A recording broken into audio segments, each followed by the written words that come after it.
The story begins with Dr. John Watson arriving at the famous consulting detective Sherlock Holmes's residence at 221B Baker Street.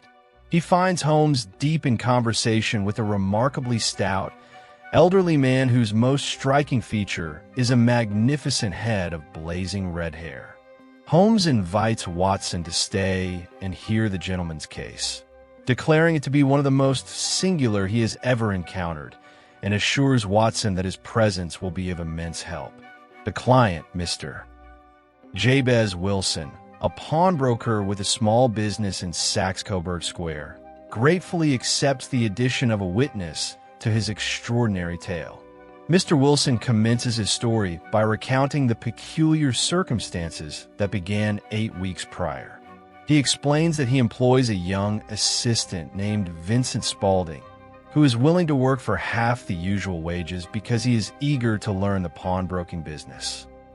Spaulding, a smart and active young man, has a distinctive acid burn on his forehead and an unfortunate passion for photography, which leads him to spend considerable time developing pictures in the cellar. One day, Spaulding drew Wilson's attention to an advertisement in the newspaper placed by a group called the Red-Headed League. The ad offered a salary of £4 a week for purely nominal services to any healthy, red-headed man over the age of 21 due to the generous bequest of a wealthy American eccentric, Ezekiah Hopkins. Although Wilson initially dismissed it, Spaulding enthusiastically urged him to apply, pointing out that Wilson's own rare, fiery tint of hair made him a prime candidate. Wilson, though not an ambitious man, was tempted by the generous salary for what was described as insignificant work.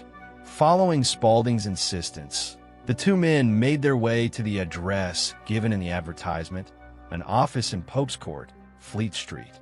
To Wilson's astonishment, the street was thronged with red-headed men of every shade and hue, all hoping to secure the position. However, Spaulding pressed through the crowd, and Wilson was finally granted an audience with a Mr. Duncan Ross, who was himself an intensely red-headed man. Ross immediately singled out Wilson, declaring his hair to be the exact shade required by the terms of the will. The interview was brief, the job was his, and Wilson was instructed to report to the office the following Monday morning to begin his duties. The work, Wilson soon discovered, was utterly absurd. He was required to sit in the office for 4 hours a day, from 10 in the morning until 2 in the afternoon, and copy the Encyclopedia Britannica by hand. He was strictly forbidden from leaving the office during these hours, under penalty of forfeiting his position. He was provided with a desk, paper, pen, and a copy of the encyclopedia, and under the watchful eye of Mr. Duncan Ross, he diligently set about copying articles beginning with the letter and then "For 8 weeks, Mr." Wilson faithfully performed this monotonous task, copying pages about subjects like archery, architecture, and America, and receiving his £4 in gold every Saturday, which was a considerable help to his small business. The smooth continuation of this peculiar employment was suddenly and inexplicably broken. On the morning the story takes place, Wilson arrived at the office only to find the door locked, the gas jet extinguished, and a small notice tacked to the door that read simply, "The Red-Headed League is dissolved." October 9th, 1890. Dumbfounded, Mr. Wilson asked neighboring tenants about Duncan Ross and the League, but no one could provide any helpful information. The landlord claimed to have never heard of either the League or Mr. Ross. Feeling foolish, swindled, and entirely out of pocket after 8 weeks of wasted effort, Wilson came to Sherlock Holmes, hoping the detective could at least tell him if he had been the victim of a very elaborate practical joke. Holmes listened to the entire narrative with great amusement and interest, occasionally chuckling and asking for specific details. After Wilson departed, Holmes and Watson immediately began their own investigation. Holmes first made inquiries about the assistant, Vincent Spaulding, and discovered that the pawnbroker shop was located near the banking house of Messrs. Cox and Company, one of the largest private banks in London, which held a large shipment of French gold. Holmes and Watson then visited Saxe-Coburg Square, the location of Wilson's pawnshop. While Holmes pretended to ask Spaulding for directions, he was actually scrutinizing the young man's appearance, particularly his trousers, and stamping the pavement in front of the shop with his walking stick. Holmes deduced two critical things from this brief reconnaissance. First, the assistant, whom he suspected of being the mastermind behind the scheme, had dirty, worn knees on his trousers, suggesting he had been doing work that required kneeling. Second, the pavement in front of the shop was solid, but Holmes suspected that the building's back might abut another property. That evening, Holmes announced to Watson that he had solved the case, recognizing that the extraordinary nature of the Red-Headed League could only be a cover for a major crime.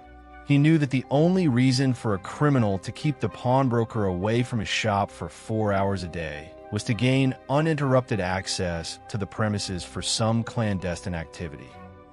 The assistant's habit of retiring to the cellar, his willingness to work for half wages, and the proximity of the great bank vault all pointed toward one conclusion.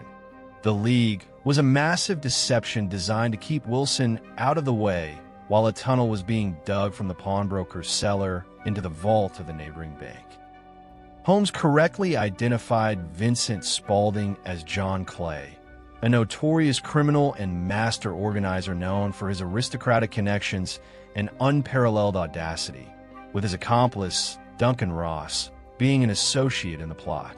The unexpected dissolution of the League indicated that the tunnel was complete and the robbery was imminent, most likely that very night, a Saturday, as they would have the whole weekend before the crime would be discovered on Monday morning. Holmes immediately contacted Inspector Jones of Scotland Yard and Mr. Merriweather, a director of the bank, and organized a stakeout.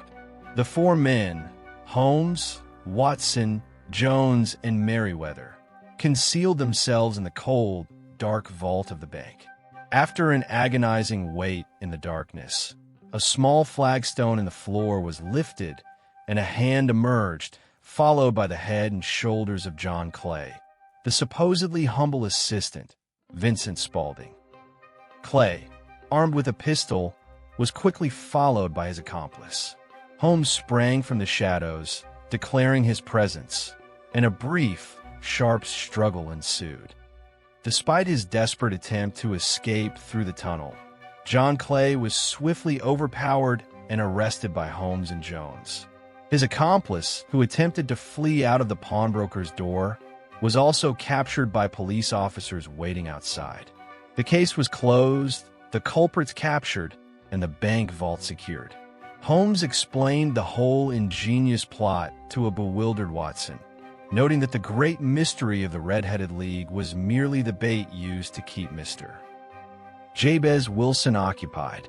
The pawnbroker's unique red hair was simply a convenient tool to make the scheme seem exclusive and therefore more plausible.